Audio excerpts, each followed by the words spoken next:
Once upon a time, long, long ago, in a land far, far away in the Florida where I lived when I was a little girl, there were still bear and panther and alligators and all manner of things. And there was so much more of the woods than most kids have now, and we got to be on our own so much more than most kids do now. And mostly, if we got in trouble, we had to get ourselves out, but you know, from time to time we had to ask for grown-up help.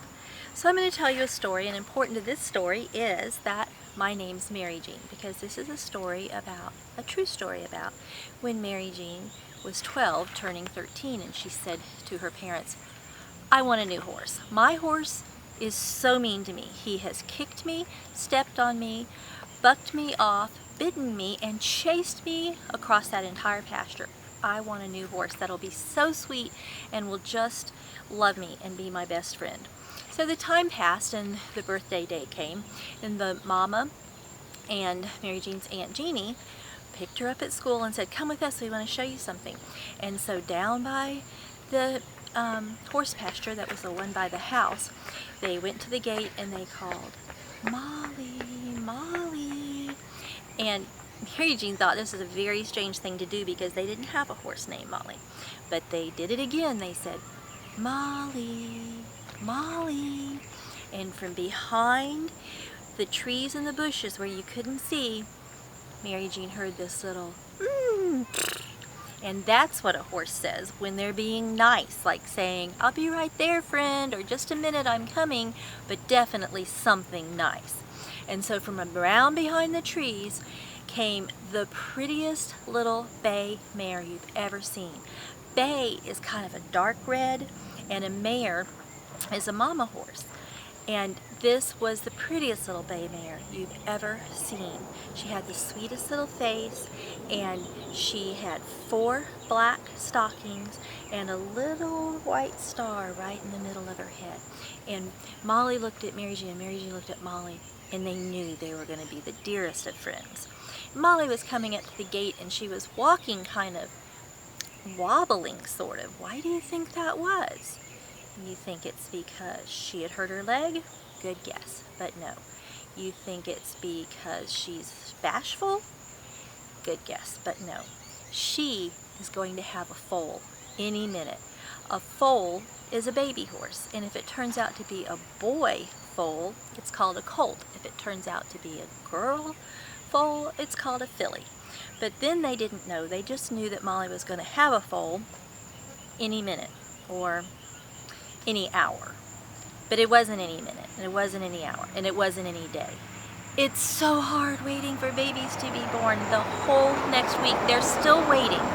And Wednesday night church meeting, Mary Jean and her friend Teresa asked the parents, could we stay out at the barn with Molly tonight? And they said, oh, no, no, Hurricane Gladys is coming. It looks like the eye is going to come right over us. Now, all of us here are Florida kids, but everybody isn't. So you may not know, but hurricanes go around and around in a great big circle. And in the very center is an eye. So the leading edge goes and builds up, builds up, builds up. The inner edge is fierce, but when the eye hits, it's nothing. You could stand in it and look up and see the stars or the sun, and it's just like nothing happened. But when that back edge hits, it doesn't build up, it hits as strong as the storm is again. So if the eye goes over where you are, that means you got in the very fiercest part of the storm. But after church, the daddy came to the girls and said, I've checked the radar, and Hurricane Gladys has changed her mind, and she's going to go a different direction, so you will be able to stay down at the barn with Molly. So the girls went down to the barn that was down this curvy, curvy, curvy road with the great giant live oak trees and the Spanish moss hanging down. And they stayed in the little trailer next to the birthing barn. And it was a very brave thing to do, really it was, for a girl that was 12 and just turned 13, because it was so far from the house you couldn't even see the lights. There were no cell phones yet, and the landline wasn't to the trailer, so this was a very brave thing to do. And they go, oh, Every 20 or 30 minutes they'd go in and check on Molly to see if she was foaling, and then they were just playing Trouble and cards and Monopoly and eating food. But then late, like after midnight, they hear this. They just stopped, terrified, because they're so far in the woods nobody should be in there with them. And they wait and they hear, "It's me, your dad, open up." So they did. They opened up and he said, "Quick, you're going to need to come home. Hurricane Gladys has changed her mind again and the eye is going to go right over us." So they said, No, we can't leave Molly. We can't leave Molly. What if she falls in the storm?" He says, "Well, you can't stay through a hurricane down here in this barn. You have to come home." So they went home and they lived in this great big house, all made out of field stone, all stone. So the walls were very, very thick, very, very firm and strong. And so every time there was a big storm like this, all of the neighbors, all the ranchers and farmers and people in the community would bring their pillows and their blankets and their food and their games.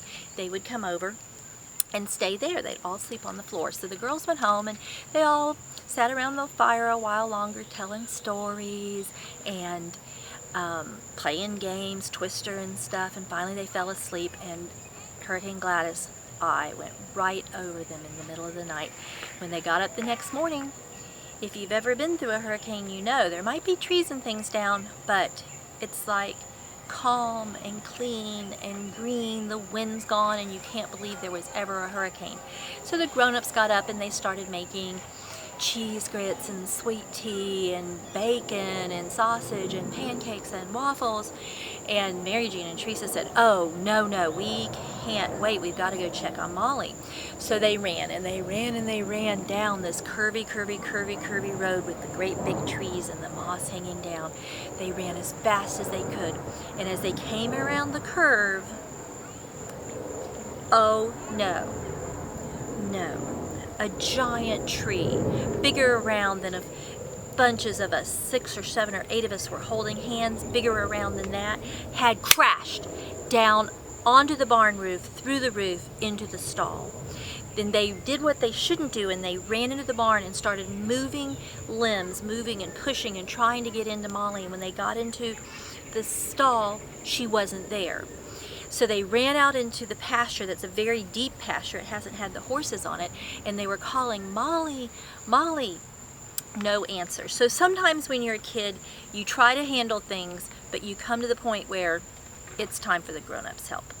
So they ran as fast as they could up the curvy road with the great big trees and the moss hanging down. They ran so fast, even when they got a stitch in their side. Has that happened to you? You run so fast and you kind of get that cramp in your side? They didn't even stop. They just ran faster. They got the grown-ups and told them. So some of the grown-ups went and drove the roads to see if they could find Molly, and some went to other ranches to see if she was in that pasture, and some called, but a lot of them came down to the barn and they called and she was nowhere to be seen. So the barn is at the top of a hill with a big hill sloping down to a lake. A pretty big lake, like you could put a john boat on it and go fishing, or you could take a ski boat on it. You can see across it, but big enough for that. But because it's a Florida lake, it's not sandy and it has cattails and other grasses all around it, so you couldn't just see in to see if Molly was there. So somebody had a great idea and they spread out across the pasture from the barn and they started walking the line down toward the lake and calling, "Molly, Molly," no answer. But partway down, just as they went over the edge of the hill down to the lake, up popped this little head, a little sorrel head, which is a light red and had a long white blaze. What do you think that is? You think it's Molly? No, it's not Molly.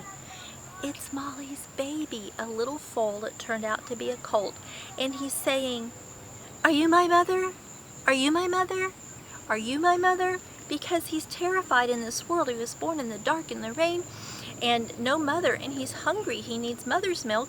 And little colts, they can't just eat grass right away. They have little short necks, they have little short tails, and they, about a week later, will start putting their legs farther and farther and farther apart and reaching down trying to nibble the grass.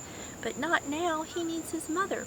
So they scooped him up and carried him up the hill to the barn and went next door and got this baby bottle about this big and this tall and put mare replacement milk in it. And they gave him some milk and they dried him all off so he was warm and he was fed, but he still needs his mother. Nowhere around. So the daddy had a tractor with a great big front end loader, a scoop in it, about 3 feet high or 4 feet high and several feet long. And so they had put Mary Jean and Teresa and their friends Charlotte and Rosa had come over, so they were all in the front end loader, and the daddy put it as high as the hydraulics could lift it, and they could see out all over but not into the lake yet because of all the cattails and grasses. So they were working their way around the lake, but everybody, just everybody, was getting so worried because it's late in the day and it's moving toward dark, and this is not a place that Molly should be out by herself. No, it's not. And everyone was worried, and they were calling Molly, Molly, and the girls were. But they thought they heard something, maybe just a little something go, and they said, stop, listen, just listen. Turn the tractor off, it's too noisy, just turn the tractor off and listen. And very quietly they heard just ever so slightly, but they knew it was Molly. So they got down out of the tractor and they ran and pushed away all of the cattails, pushing their way and slogging through the mud down to the lake. And there was Molly. She had run as fast, as far as she could, just dropped her foal and kept going. She was so terrified and bogged down in this mud. She was laying completely over on her side with just her nostrils out of the water. That's all the energy she had left, was just to hold her nostrils out of the water. And this is a very dire situation, right? It sounds very, very worrisome. But it gets worse, much worse, because guess what is all around her? A panther? No. Good guess, but no. Rattlesnakes? No. Good guess, but alligators all around her. They think that they're going to have horse for dinner. So the girls jumped up and down, yelled at them, go away, go away. But they didn't care, but they thought this was a great turn of events. They would have horse for dinner and they'd have little girl for dessert. So the dad came down and he yelled. They didn't care. So the dad revved up the tractor. It's when you put it in neutral and you give it gas, it makes a loud noise. And those alligators, they didn't really care, but they sort of went like this out into the water. And I don't know if you've noticed, but alligators have eyes on top of their heads, so they can put their eyes out to watch, and then their bodies are camouflaged underneath the water. So they really wanted that horse and little girl, but it was not to be. But then how to get Molly out? You can't just scoop her up like you can the foal, but somebody had a great idea. They dug under her body this way, 2 channels, dug under this way until there was channels running under her body. Then got rope and put it up and around and tied it, and then tied it to the tractor. And gently, gently, ever so gently, they backed her out just inch by inch by inch so as not to injure her body. Moved her out very, very, very slowly until her feet could get up on the firm ground and she could get her feet up under her. But when she did, she was just so exhausted beyond anything. All she could do was just stand there with her head down, almost touching the ground, and she stood for a long time. And finally, we let her up the pasture just a little bit, and she'd stop and she'd put her head down on the ground again, so tired, and she'd try again, and she'd walk a few more steps until finally, just as night was falling, we got back up to the barn. And the colt poked his head out of the barn and he says, "Is that my mother?" And he ran to her. But when he got to her, he said, "Screech, stop! Oh, please, no, tell me that terrible, terrifying, and kind of stinky thing is not my mother." And ran back into the barn to hide. And so we had to get the hoses and curry combs and brushes and shampoo and washed. We washed her head, her mane, under her tummy, picked up her hooves and washed her hooves, and it just was mud. She was just a great big old mud ball. But finally, after a while, the water ran clean and we dried her off with blankets. And the colt looked out and went, "You are my mother!" And he ran to her, and they lived happily ever after. But I'm thinking that if you think about it, you could guess what the colt's name is. Can you guess? Think about it. Was it Molly? No. Molly Jr.? Very good and often guess, but no. Was it Lucky? Very good guess, but no. Gladys? No, but that's what the daddy wanted to name him, and I just didn't think that was a very good name for a little boy. Colt, but think you're getting close. Hurricane? Much closer. Tornado? Hot, hot, hot, you're almost there. Stormy, yes, his name was Stormy. And just about a week later, a little bit more of the story was, my mama said, "Mary Jane, why don't you bring Molly and Stormy up to the pasture by the house, because they don't need to be way down there in the birthing barn anymore." So we came up there, and I was riding Molly bareback with just the bridle, and there was Stormy frolicking around Molly. He doesn't need anything to make him go. He'll just stay by his mom, frolicking around. His little tail was so cute. I couldn't stand it, and I looked at it and thought, oh, one of those thoughts that get you in trouble. And I reached over and grabbed his tail, and he stood on his head and kicked me so fast, and I couldn't even move, and my arm died. It just hung there. And have you ever done something like that where it's not really bad or wrong, but you don't really want to let your parents know about it because it's just kind of something you did you shouldn't have done? Well, I didn't want to tell them I'd grabbed the colt's tail. So I had to open the gate and put in the food and put in the water and take off the bridle and do the brushing with one arm. And about 2 hours later I was thinking, I'm in trouble. I think my arm's broken. I'm going to have to tell him I did this silly thing and grabbed the colt's tail. And my arm started coming back to life. Have you done that where your hand or your foot falls asleep and it starts tingly? Well, this wasn't tingly. This was like needles jabbing in me. But that was okay because I got back the feeling and I didn't have to tell my parents. So that's my story of Molly and Stormy and the hurricane.